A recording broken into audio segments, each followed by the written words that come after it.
Bonjour, ravi de vous proposer ce nouveau numéro de En Peignoir, l'émission qui s'intéresse chaque semaine à l'actualité d'une station thermale de la région.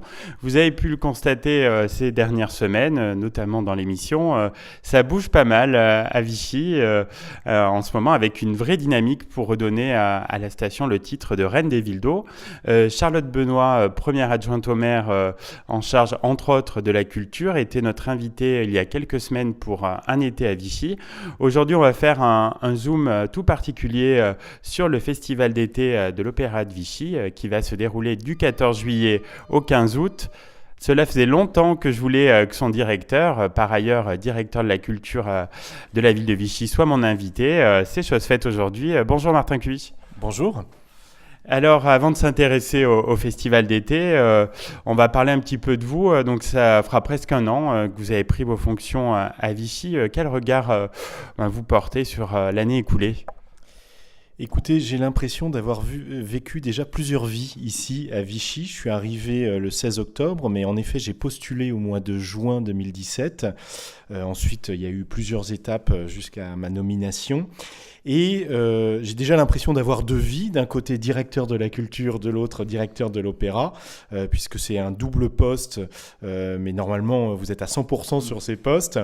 Là, je les cumule, donc ça me laisse très peu de temps pour les loisirs, mais j'en suis très heureux et j'ai rencontré tellement de gens en si peu de temps, créé des relations, mis en place déjà des actions, programmé à peu près 60 manifestations, entre l'été et l'hiver.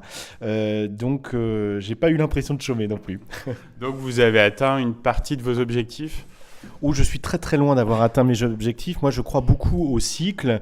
Donc, dans 3 ans, vous me reposerez la question et là, peut-être que je vous répondrai positivement.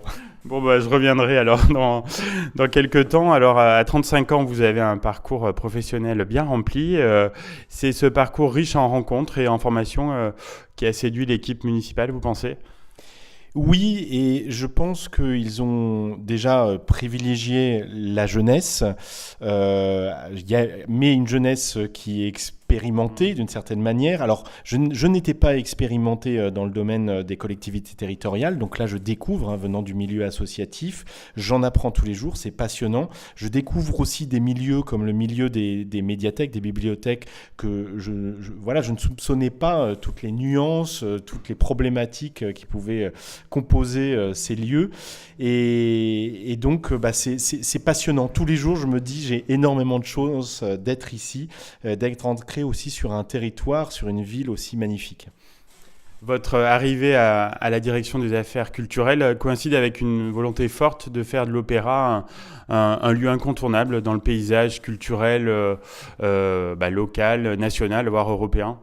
Oui, alors pas que l'opéra, puisque la direction de la culture, elle est là déjà pour insuffler une politique à la ville de Vichy, mais je pense qu'on va même bien au-delà des murs, des enceintes de la ville, et on le verra tout à l'heure quand on parlera de la programmation de l'été.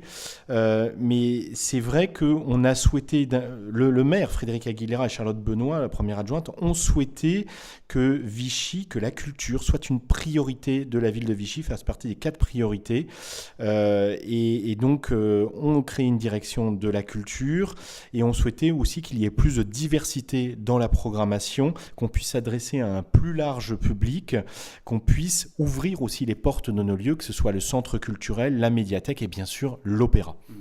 Cette priorité culturelle, c'est un élément décisif pour que Vichy redevienne la reine des villes d'eau.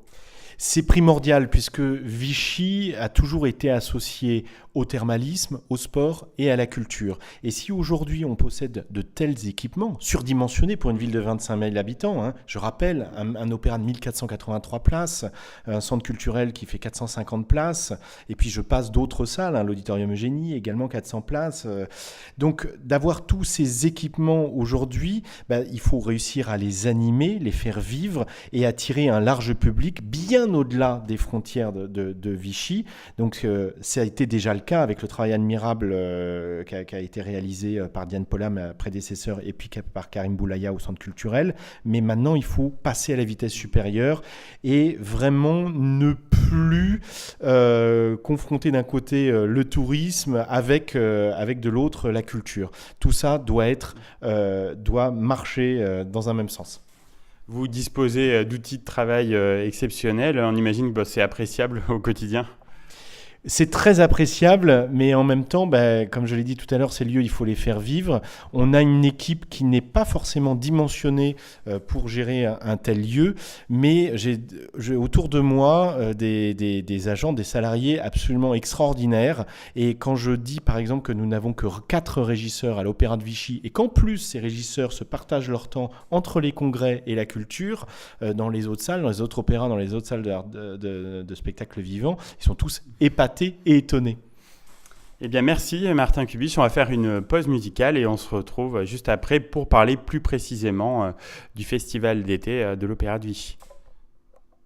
De retour avec Martin Kubisch, donc directeur de la culture de la ville de Vichy, pour parler du festival d'été de l'Opéra qui se déroulera du 14 juillet au 15 août. Alors Martin, comment est né ce festival d'été ? Alors l'idée était de recréer à Vichy un événement d'envergure qui soit visible partout, qui soit dans la route des festivals. Et c'est vrai que là jusqu'ici vous aviez une saison d'été qui s'essoufflait au bout d'un moment parce que on n'était plus dans ces axes de communication. Et là, on a décidé de créer un événement où tous les jours, les touristes, les habitants, les mélomanes vont pouvoir profiter d'un concert ou d'une manifestation culturelle.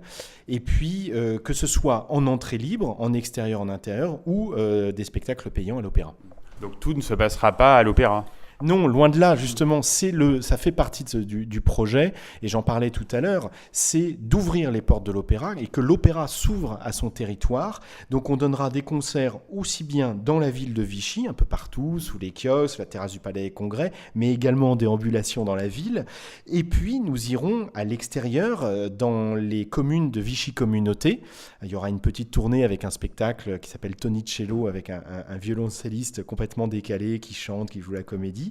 Et puis il y aura également une journée tout à fait extraordinaire et exceptionnelle puisque c'est une première mondiale avec un orchestre symphonique qui va se déplacer à vélo, je tiens à préciser assistance électrique, qui réaliseront donc 57 km de parcours avec des haltes musicales. Donc ils vont jouer en plus à Randan, à Pont-du-Château, et puis termineront cette journée à 19h sur la place de la Victoire à Clermont-Ferrand. C'est quelle date pour cet événement ? Alors le 28 juillet, et c'est à partir de 10h, donc départ à 10h ici du Palais des Congrès de Vichy, pour aller jusqu'à la place de la Victoire à Clermont-Ferrand. Très bien, alors la programmation très hétéroclite s'adresse au plus grand nombre ? Oui, elle s'adresse au plus grand nombre et en même temps, on a souhaité conserver ce qui fait le charme de l'Opéra de Vichy. Il ne faut pas oublier qu'il s'appelle opéra, alors que la plupart du temps, on fait du théâtre. Donc l'été, on voulait quand même avoir un festival à dominante lyrique, symphonique, mais également s'ouvrir à des croisements musicaux. On aura beaucoup de jazz, mais également du musette, puisque on va mêler le festival musette de la ville de Vichy avec la programmation de l'opéra. Donc on souhaite s'ouvrir au plus grand nombre et en même temps en restant toujours exigeant. Et que les personnes qui vont assister pour la première fois ici à un concert ou qui sont des grands habitués de l'opéra puissent se dire « Waouh, dis donc, la programmation, c'est de grande qualité. On a des artistes qui viennent du monde entier, qui sont vraiment exceptionnels et qui ne transigent pas avec la qualité. » Vous avez notamment un beau programme pour la journée de lancement du festival, donc le 14 juillet. Oui, on a souhaité, comme à Paris, créer un concert du 14 juillet. Alors, ça ne sera pas avec les moyens de Paris, quoique, puisque nous aurons aussi notre orchestre symphonique, et là, qui reprendra les grandes danses du répertoire classique, avec bien sûr le boléro de Ravel, mais il y a également les danses roumaines de Bartók. Il y aura vraiment de très très belles œuvres. Le Grand Avenue Bleue aussi de Strauss, Strauss, des œuvres que tout le monde connaît, tout le monde a déjà entendu, que ce soit par le truchement de la télévision, de la radio, ou bien sûr en concert. Et là, ils pourront apprécier un orchestre gracieusement, gratuitement, dans le jardinet du Palais des Congrès. Donc il y a encore plein de dates. Où est-ce qu'on peut retrouver tout le programme du festival ? Alors sur le site internet de l'Opéra de Vichy, opéra-vichy.com, et puis on peut le retrouver aussi dans les offices du tourisme, dans les commerces de la région. Et bien sûr, donc il y a une billetterie aussi en ligne, donc les places sont à prendre soit à l'office du tourisme, soit en ligne.